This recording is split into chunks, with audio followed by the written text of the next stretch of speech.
This is shaping out to be the undisputed winner of the unofficial title of Nigeria's most beautiful stadium. The Ibom International Stadium can only be weighed against the best global standards, going by what the owners and designers set out to achieve. And even with that, it towers above many in quality as work progresses daily to meet the third quarter of 2014 opening. Akwa Ibom State Governor Akwa Ibom loves an opportunity to take the world round its construction, and the pride that drives him on is always palpable. In an exclusive interview with Supersport, Akwa Ibom was keen to stress the benefits of such a unique edifice. Billions of dollars every year, fly through Africa without stopping in Africa when it comes to sports development, particularly football. And we've been thinking, how can we trap part of that money? It has to be through development of the youths, and then ensuring that they develop interest. And we can't even allow them to develop. They won't even have the opportunity to develop their potentials unless the facilities are made available. And that is the main reason why you see that stadium there. So we are not building the stadium just for Akwa Ibom people or just for Nigerians alone. We are trying to launch Akwa Ibom and launch our children into the global market when it comes to football. That is why we are building it. 2 visits by Supersport within 5 months of each other showed work is progressing at fantastic pace. The natural grass pitch and athletics track have now been laid, and the facade the stadium wears has spread to virtually its entire circumference. The Ibom International Stadium is of course the only one in Nigeria with its own pitch-growing nursery. So how much would this cost the taxpayer in the end?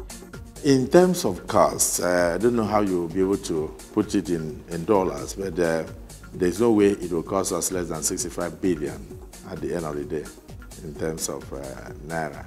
It's quite a lot. It's an amazing edifice, and the facilities are enormous, and it's something.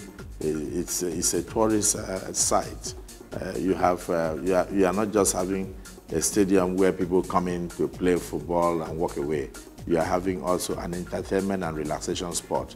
You have about 10 lounges where you can come in with your friends and entertain them.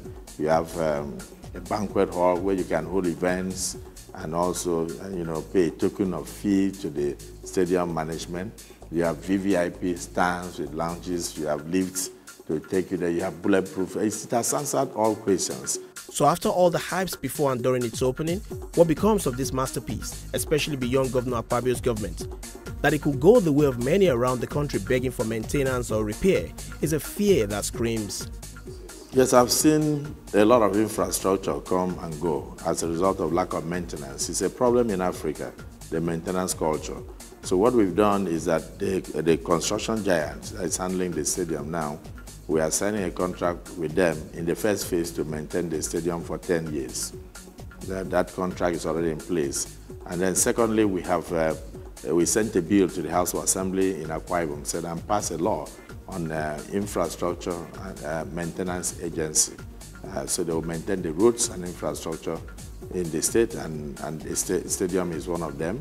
And we are hoping that working with the construction giants, they will now be in a position to train our local expertise and then ensure that at the end of the day, in 10 years' time, our people can take over and continue in the maintenance of the stadium. The Ibom International Stadium is expected to be commissioned in September 2014.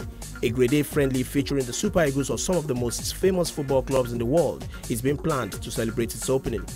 But nothing as regards that is set in stone for now, except the beautiful facility fast taking shape in Uyo.